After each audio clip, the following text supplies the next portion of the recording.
what does it mean to truly rest? And I feel like it seemed like a very obvious answer, but I don't know that the obvious is always as obvious as we think it is. So I had an experience this past weekend that really sent me down a rabbit hole. But for those of you that do not know me, hi, my name is Kat, and I quit my corporate job approximately 1 year ago so that way I could find a more authentic and fulfilling lifestyle. And I think part of that is a lifestyle filled with rest, which I did not get when I was in corporate life. And I don't think I'm the only one that experiences that. And thinking about rest, it kind of feels like we have this idea of what rest looks like. And usually I think we picture it to mainly be physical, but I think that's the biggest misconception, is that in everything that you do, you need to be resting. So yes, there's physical rest, of course. That means like, okay, I work out 5 days a week and then I rest 2 days of the week. We understand that. We know what that means. But to mentally rest, to emotionally rest, to spiritually rest, all of those are very important things and need to be incorporated into your day-to-day life in order to truly be a human being. Because I think that's the issue, is that we're in a very technological age, and with that, we're consistently working with technology that is quite literally machinery. And I think sometimes, or somewhere along the way, we forgot that yes, we are a system, and technology is a system, but we are a system of being, and they are a system of doing, and we're not supposed to function like a machine. We're supposed to function like an animal, like nature. And that means understanding our own cycles of energy. We're not supposed to be on all of the time. We go down and we recuperate. And I just think it's very interesting because I think mental rest is the one that majority of us struggle the most with. And I want to share something with you guys because this is part of my deep dive from this weekend. But essentially, I felt sick on Sunday. And I was like, well, this is going to throw a wrench in my plans because if you guys have been keeping up, I've been wanting to shoot a YouTube video every single day so that way I could really get comfortable in front of the camera. But this goes back to another previous video that I made talking about how the numbers are just tools for goals. Like, yes, in an ideal world, I make a YouTube video every single day. But the thing about it is, I think in the past, I had a fear that if I would stop a streak, that means that I wouldn't restart it. And with that kind of mindset, it was like, oh no, I'm gonna get stuck. But right now, it's like, I genuinely enjoy doing this. And quite frankly, I think I'm getting better at it. So I'm liking it even more. And so it's one of those things where I can take a day off. I can have something like that come up and not worry about the fact that I'm gonna be off track from my goal. Because the goal is to be comfortable. The goal is to enjoy filming. And I still very much so do that. And in fact, I think being able to rest has actually, helped in making it an even more enjoyable thing in my life. So it was one of those things where I was like, oh no, okay, knowing this, knowing that I no longer feel like I'm going to be giving up a streak and not be able to complete my goals by taking a rest day. I was like, I'm not going to film any TikToks, I'm not going to film any YouTube videos, I'm not going to edit, I'm not going to work in that sense. And I was like, I'm just going to lounge.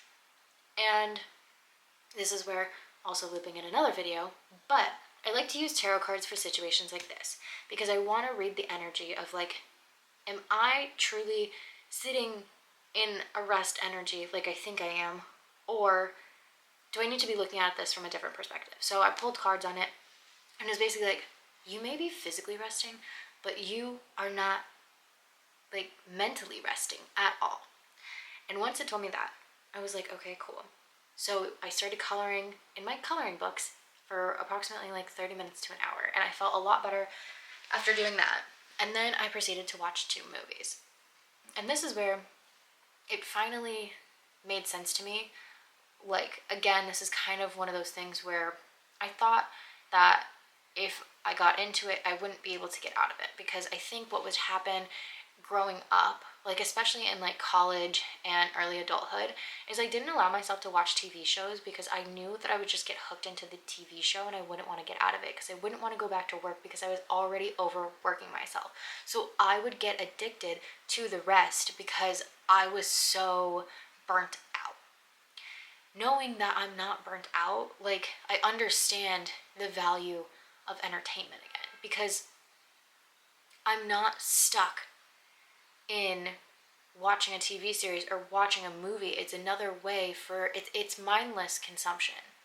Mindless creation and mindless consumption. I needed to do both of those two things to relax my brain for the second half of that day because I kind of threw the first half of the day out by thinking too much. But that's besides the point. But it goes to show that when I am considering how I want to set up my schedules and how I want to set up going forward, I need to be able to put in these different forms of rest because entertainment is not bad. It just has to be done mindfully and with intention instead of just doom watching content. I don't know how to say that because it's like movies and not scrolling, but whatever.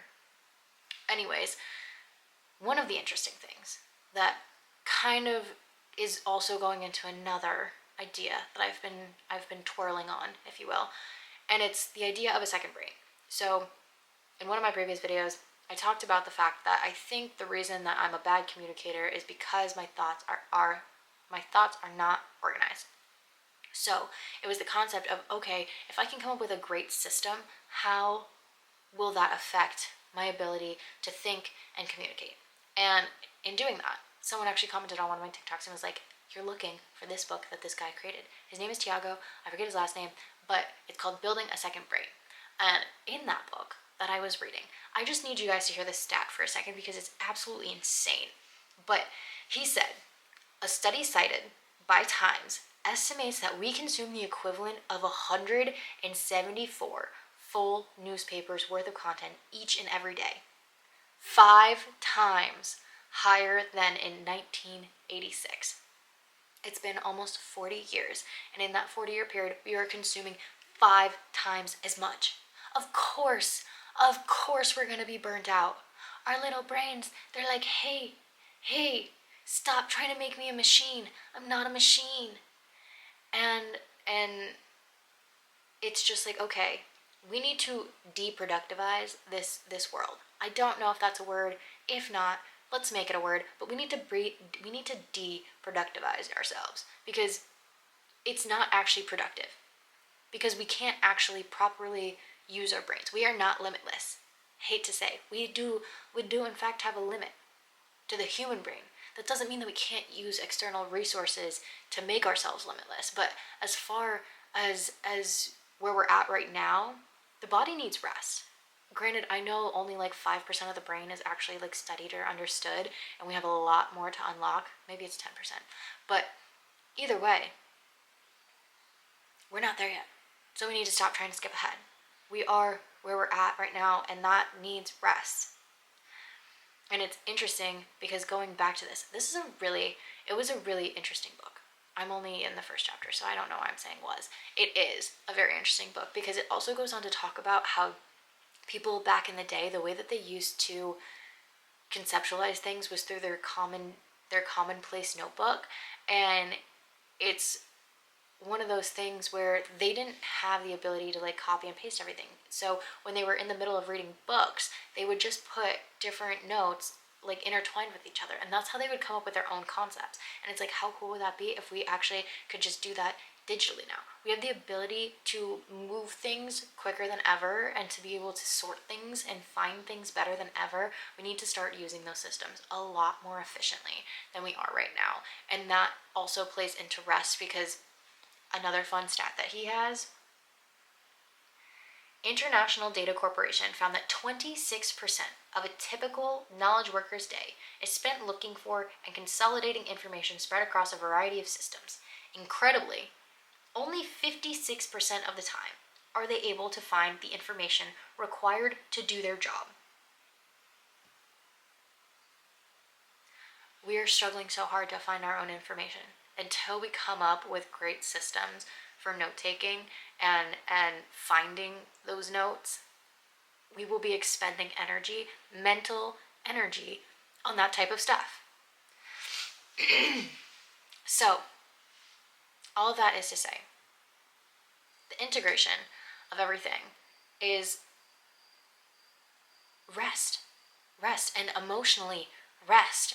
I don't know what that looks like for you, but I think that there are a lot of people out there that have gotten really comfortable with crying and feeling all of these emotions, but they don't actually know how to turn them off.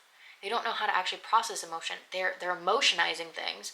You know, they got their energy in motion for sure, but they're not doing it productively. So it's just exhausting. Like, they need to learn how to turn the emotion off. You need emotional rest. You can't just crank it out. And I think, again, part of the emotional rest is resting your mind as well. Like a coloring book, that was the most soothing thing ever. I know it's supposed to be for children, but we need to stop saying that fun things are for children. They're quite literally for people of all ages. They really are. And with that spiritual rest, I feel like anyone that's spiritual has probably at some point gone into a spiritual psychosis. And in that, it's kind of like one of those things. Again, you have to pull yourself out. You got to set the tarot cards aside, set the pendulum aside, stop for just like a hot second, and just like chill. You need to let yourself and your guides breathe a little bit. And it's understanding how to incorporate rest in all of these ways into your daily life, and how to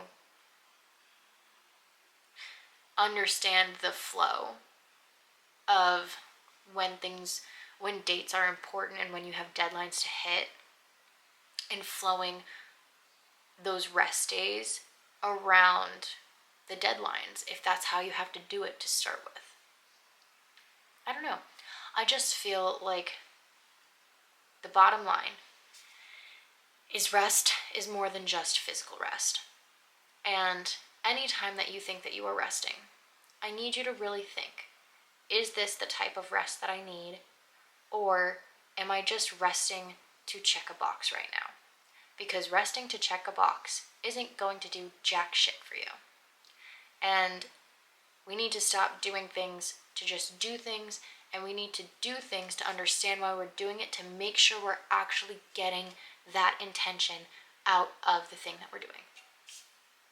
And yeah, basically that's my 2 cents for the weekend on rest.